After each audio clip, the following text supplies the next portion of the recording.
అందరూ కూడా బైబిల్ తెరచి మన చేతిలో ఉన్నటువంటి గ్రంథాలు తెరచి కీర్తన గ్రంథము 121 1-2 చరణాలు మనం చదువుకుందాం.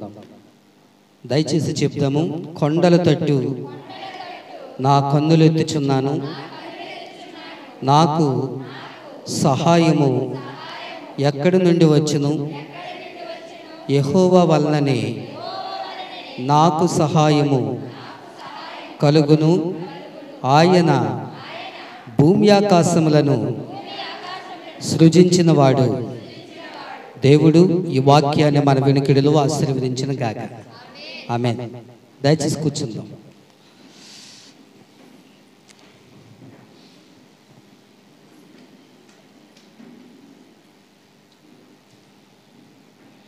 దేవుని పరిశుద్ధ నామానికి ఘనమైన యొక్క శ్రేష్టకరమైనటువంటి ఈ సమయాన్ని బట్టి, ఈ సమయాన్ని నాకు ఇచ్చిన దైవజనులు నాన్నగారికి, ఆత్మీయతలో ఉన్నటువంటి ప్రతి సంఘ విశ్వాసులకు అందరికీ కూడా ప్రత్యేకమైన వందనాలు తెలియపరుస్తూ ఉన్నాం. దేవుడు మనలను ఏ రీతిగా మనలను ఆశీర్వదించును గాక. ఆమేన్. మంచిది. దేవుని యొక్క బిడ్డలారా, ప్రభువు నాకు ఇచ్చినటువంటి ఈ సమయంలో మనము చదవబడినటువంటి ఈ కీర్తన గ్రంథంలో చాలా శ్రేష్టకరమైనటువంటి మాటలు భక్తుల ద్వారా మనకి తెలియపరుస్తూ ఉండగా, మనము ఈ మాటలు మనం చూస్తూ ఉంటుంటే, కొండల తట్టు నా కన్నులెత్తుచున్నాను. చాలమ్మా. కొండల తట్టు నా కన్నులెత్తుచున్నాను అనే మాట మనం చూస్తూ ఉన్నాం. ఎందుకు కన్నులెత్తుట? దేని కొరకు మనము ప్రార్థన చేయాలని, లేకపోతే క్రింద రాయబడుతూ ఉన్నట్లుగా సహాయము కొరకు, యెహోవా వలననే సహాయము కొరకు ఉండాలని చక్కటి మాటల ద్వారా మనము వింటూ ఉన్నాం. ఇక్కడ రాజైనటువంటి దావీదు గారు మనకి కనిపిస్తూ ఉన్నారు. ఆయన చెప్పే మాట ఏంటంటే, కొండల తట్టు నేనైతే కన్నులెత్తుచున్నాను అంటున్నాడు. కొండల వైపు కన్నులు ఎత్తడం ఏంటి అసలు? కొండల వైపు ఎవరు ఉన్నారు అసలు? అంటే దానికి అర్థం కొండల తట్టు అని కాదు, కానీ దేవుని వైపు. ఓ రకంగా చెప్పాలంటే దేవుని వైపు. దేవుని వైపు నేను చూస్తూ ఉన్నాను. నా నేత్రాలు, నా తలంపులు, నా మనస్సులు, నా యొక్క హృదయాలు దేవుని వైపే ఉంది. మనుష్యుల కొరకు ఆశపడి, మనుష్యుల కొరకు నేను ఆశించి ఈ లోకంలో నేను లేను, కానీ దేవుని యొక్క సహాయము కొరకు నేను వేచి ఉండాలని, దేవుని యొక్క సహాయము నేను పొందుకోవాలని, దేవుని యొక్క సహాయము లేనిది నేను ఏమీ చేయలేను అని ఒక మంచి వాక్యములో రాయబడుతూ ఉన్నటువంటి సత్యాలను మనము జ్ఞాపకం చేసుకుంటూ ఉన్నాం. ఈ రోజున మనం చూస్తూ ఉంటుంటే, దేవుని యొక్క సహాయము లేనిదే సాధారణంగా మనకి ఎవరు ఇవ్వలేరు. ప్రతి ఒక్కరికి కూడా దేవుని యొక్క సహాయము ఉండవలసిందే. చిన్నవారైనా పెద్దవారైనప్పటికీ కూడా, ఎలాంటి వారైనప్పటికీ కూడా, డబ్బున్నవారైనా లేనివారైనా, ఎంత అందగాడైనా ఉన్నటువంటి వారైనా, దేవుని యొక్క సహాయము లేనిదే మనకి ప్రతిఫలము మనం అనుభవించలేము. దేవునికి స్తోత్రం. హల్లెలూయా. ఇక్కడ మనం చూస్తూ ఉంటుంటే, నాకు సహాయం ఎక్కడి నుండి వచ్చును అనే దగ్గర క్వశ్చన్ మార్కు పెట్టాడు. చూద్దాం.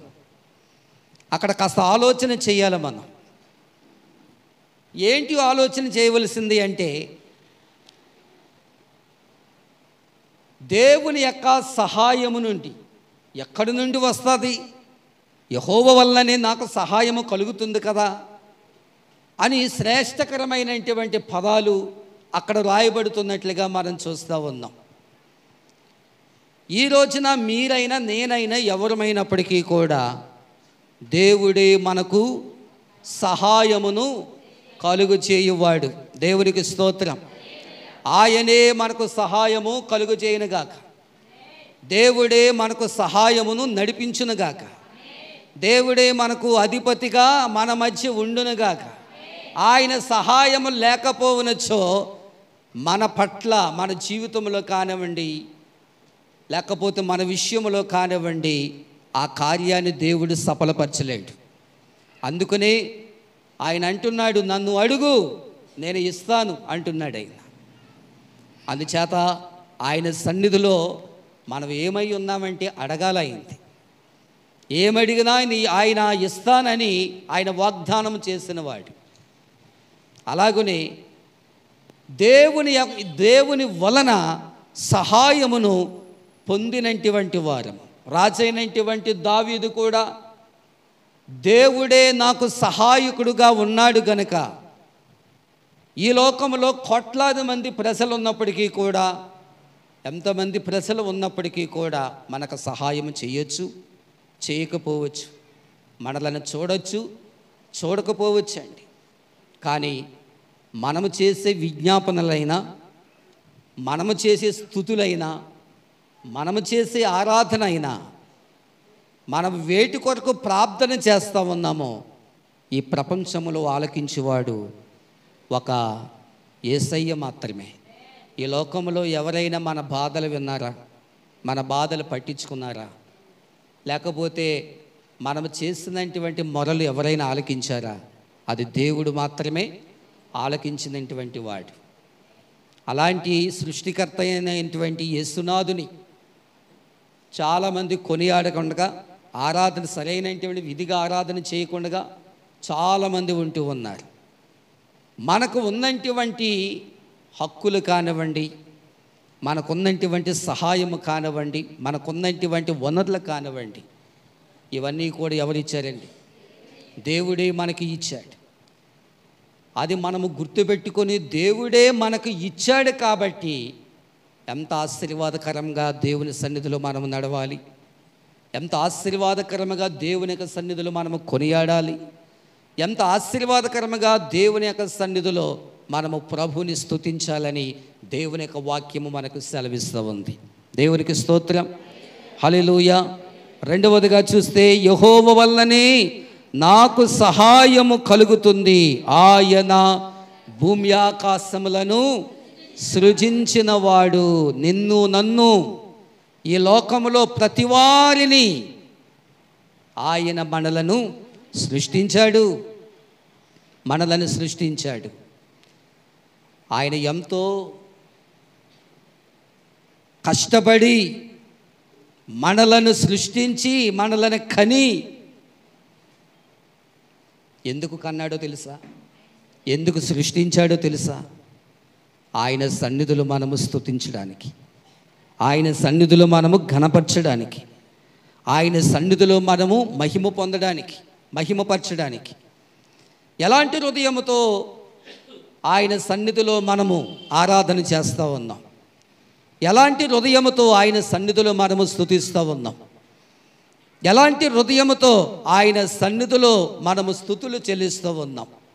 ఒక్కసారి మనము ఆలోచన చేయాలి. అందుకని యెహోవా వలనే నాకు సహాయము కలుగుతుంది అని భక్తుడు మనకు సెలవిస్తూ ఉన్నాడు. దావీదు ఏ విధంగా అయితే దేవుని వలన సహాయము పొందుకున్నాడు, ఆ సహాయము కొరకు దేవుని యొక్క సన్నిధిలో ప్రార్థన చేశాడు. మనము కూడా అదే మాదిరి కలిగి, అలాంటి హృదయము కలిగి, అలాంటి మనస్సు కలిగి దేవుని యొక్క సన్నిధిలో మనము ప్రార్థన చేస్తే తప్పనిసరిగా మనలను ప్రభు ఆశీర్వదిస్తాడు. దేవునికి స్తోత్రం, హల్లెలూయా. ఎంతో ఆత్మీయమైనటువంటి సత్యాలు ఈ మాటల్లో మనము నేర్చుకుంటూ ఉన్నాం గనక వీళ్ళని అడక్కో, వాళ్ళ దగ్గరికి వీళ్ళ దగ్గరికి వెళ్ళి నాకు సహాయం చేయమని నువ్వు అడగొద్దు. ప్రభువును మాత్రమే అడుగుదాం. ఎవరిని అడుగుదామండి? యేసయ్యను మాత్రమే మనం అడుగుతాం. యేసయ్యను మాత్రమే మనం అడిగితే గాక తప్పనిసరిగా మన మొరలు ఆయన ఆలకిస్తాడు. దేవుడు తప్పనిసరిగా మనకు సహాయమును తప్పనిసరిగా చేస్తాడు. మనము చేయవలసిన ప్రార్థన, మనము విజ్ఞాపన ప్రార్థనలు మనము చేయాలి. సరైనటువంటి ప్రార్థనలు చేయకపోతే మనకు సహాయం రాదు. ఈ సహాయం అనేమీ కాదు, లేకపోతే అది పెళ్లి సంబంధమైనా, లేకపోతే ఇంకోటైనా గృహం పని అయినా ఇంకోటైనా తప్పనిసరిగా ప్రభువుని అడిగితే తప్పనిసరిగా ఆయన మనకి కార్యాన్ని చేయడానికి ఆయన సిద్ధముగా ఉన్నారు. దేవునికి స్తోత్రం, హల్లెలూయా.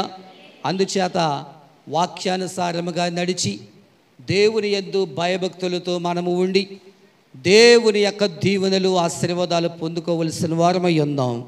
ప్రభు ఈ మాటలను దీవించును గాక. ఆమేన్. రెండు చేతులు పైకెత్తి స్తోత్రాలు చెల్లించుదాం.